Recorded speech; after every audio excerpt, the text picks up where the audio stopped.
Hello friends, welcome back to my channel. তো বন্ধুরা, তোমরা সকলেই জানো যে দেব শুভশ্রী জুটি প্রায় 13 বছর পর আবারও ফিরছে তাদের পুরনো সিনেমা ধূমকেতু নিয়ে, যেটা 9 বছর আগে রিলিজ করার কথা ছিল। 9 বছর পর ফাইনালি ছবিটা সিনেমা হলে মুক্তি পাচ্ছে। এই ছবির টিজারও কিন্তু ড্রপ করা হয়েছে, টিজারের রেসপন্স খুব ভালো, রিভিউ খুব ভালো। এছাড়া এই ছবিটা নিয়ে কিন্তু যথেষ্ট পরিমাণে হাইপও রয়েছে। মানে একটা ছবি বক্স অফিসে রান করার জন্য ঠিক যে পরিমাণ হাইপ দরকার, ঠিক সেরকম হাইপ রয়েছে। পাশাপাশি হাইপের থেকেও বড় কথা, এই ছবিটা নিয়ে মানুষের মধ্যে একটা ডিমান্ড, দর্শকদের মধ্যে একটা ডিমান্ড রয়েছে, চাহিদা রয়েছে।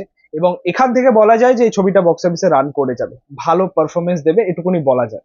কিন্তু আমরা এই ভিডিওতে একটা যে বিষয়টা নিয়ে কথা বলতে চলেছি সেটা হচ্ছে কানা সরকারের একটা বক্তব্য নিয়ে, যেটা আনডাউটেডলি সেটা মিথ্যা প্রতিশ্রুতি বলতে পারে।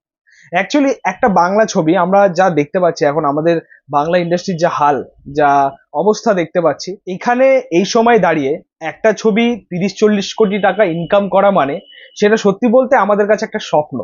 মানে এটা যদি কখনো বাস্তবায়িত হয় সেটা হয়তো আমাদের কাছে একটা বিরাট সারপ্রাইজ হবে, একটা শকিং মুভমেন্ট হবে। এটা আমরা সকলেই চাই, অবশ্যই অন্যান্য ইন্ডাস্ট্রির মতো আমাদের ইন্ডাস্ট্রি গ্রো করুক, আমাদের ইন্ডাস্ট্রি ডেভেলপ করুক, এটা আমরা সকলেই চাই। বাট এই মুহূর্তে দাঁড়িয়ে সত্যি বলতে এটা আমাদের কাছে ড্রিম।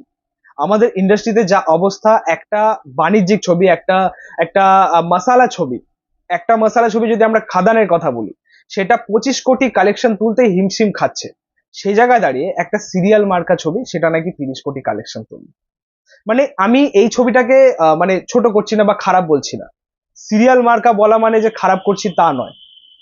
আমি জাস্ট এটা বলতে চাইছি যে একটা বাণিজ্যিক ছবি, যেটা মশালা ছবি, যেটা আসলেই সেই বক্স অফিস কালেকশন তুলে দেয়, সেই 25 কোটি কালেকশন তুলতে সেই ছবিটা হিমশিম খাচ্ছে। সেখান থেকে দাঁড়িয়ে একটা সিরিয়াল মার্কা ছবি 30 কোটি কালেকশন তুলবে? ভাই, এটা সিরিয়াসলি আনডাউটেডলি ভাবে এটা কিন্তু একদমই মিথ্যা একটা প্রতিশ্রুতি। মানে এই ছবিটা যদি আমার 30 কোটি কালেকশন তোলে, তাহলে আগামী দিনে আমি দেব শুভশ্রীকে আরো একবার আনবো, এটা তোমাদের কথা দিলাম। ভাই, এটা কখনোই সম্ভব নয়। এই ছবিটা অবশ্যই একটা ডিসেন্ট কালেকশন দেবে, হয়তো 5-6 কোটি 10 কোটির মধ্যেও থাকতে পারে। বাট আলটিমেটলি অত হিউজ কালেকশন তোমাকে দিতে পারবে না, সিরিয়াসলি।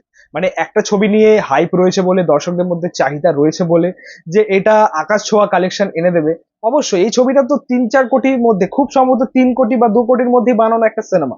সেই ছবি কি করে তুমি এতটা এক্সপেকটেশন রাখো যে আমার ছবিটা 30 কোটি 40 কোটি টাকা ইনকাম করবে? এটা এটা এটা অ্যাকচুয়ালি ভাই তার থট প্রসেস। আরো একটা বিষয় তোমরা ভেবে দেখবে যে আজ পর্যন্ত আমাদের বাংলা ইন্ডাস্ট্রিতে কোন বাংলা ছবিটা, কোন বাংলা ফ্যামিলি ড্রামা 20 কোটি পার করেছে বক্স অফিসে?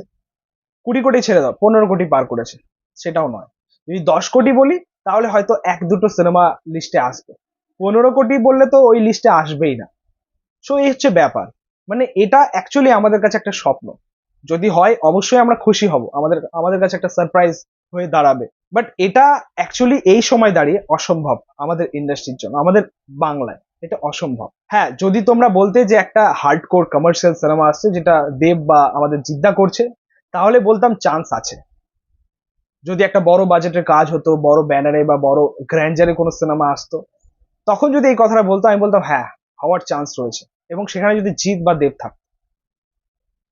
কিন্তু যেহেতু এটা একটা ফ্যামিলি ড্রামা, আরবান সেন্ট্রিক কাজ, তো অসম্ভব এটা এই সময় দাঁড়িয়ে। 30 কোটি তো ভাই নেক্সট টু ইম্পসিবল। আমিও চাই যে এই ছবিটা ওয়ার্ক করুক, দর্শকের ভালো লাগুক, বক্স অফিসে ভালো চলুক, ভালো কালেকশন তুলুক। কিন্তু তাই বলে যে 30 কোটি, ভাই ওটা একটু বেশি বাড়াবাড়ি হয়ে গেল। মানে যা কিছু একটা বলে দিলাম সেটা আমাকে একটা লাইমলাইটের মধ্যে নিয়ে যাবে, একটা চর্চার মধ্যে নিয়ে যাবে, দর্শকদের মধ্যে আমি থাকবো, যেমনটা তার কাজ, যেমন তার চিন্তা ভাবনা। সো অবশ্যই আমি এটাই বলবো যে দেখো, আমি কিন্তু ছবিটাকে খারাপ বলছি না। আমি এই ছবিটা এরকমও চাইছি না যে ছবিটা ওয়ার্ক না করুক, ছবিটা ফ্লপ করুক, আমি এমনটাও চাইছি না। ছবিটা রিলিজ করলে তোমরা দেখো, সাপোর্ট করো, ছবিটাকে একটা বড় সাকসেসফুল করে তোলো। কিন্তু তাই বলে আমি এইটা বলবো তোমাদেরকে যে তার কথার দিকে কান দেবেন। ভাই, ও ভুল ভাল বকছে, সিরিয়াসলি। মানে যদি হিট করার থাকে এমনি হিট করবে। আবার দেব শুভশ্রী জুটি আবার যদি কামব্যাক করে সেটাও আমরা এমনিই পাবো। তাই বলে যে এই বিষয়টাকে একদম সিরিয়াস ভাবে নেবে না। ও সিরিয়াস নয়, আমরাও সিরিয়াস নেব না। এটাই বক্তব্য ছিল আমার এই ভিডিওতে বলার। তো যাই হোক, তোমাদের মতামত রিয়াকশন অবশ্যই কমেন্টে জানো। ভিডিওটা ভালো লাগলে অবশ্যই লাইক কমেন্ট শেয়ার করে দিও, পাশে থাকো, সাপোর্ট করো, চ্যানেলটাকে অবশ্যই সাবস্ক্রাইব করে দিও, পাশে থাকা বেল প্রেস করে দিও পরবর্তী ভিডিওগুলো আপলোড। Thank you, tata.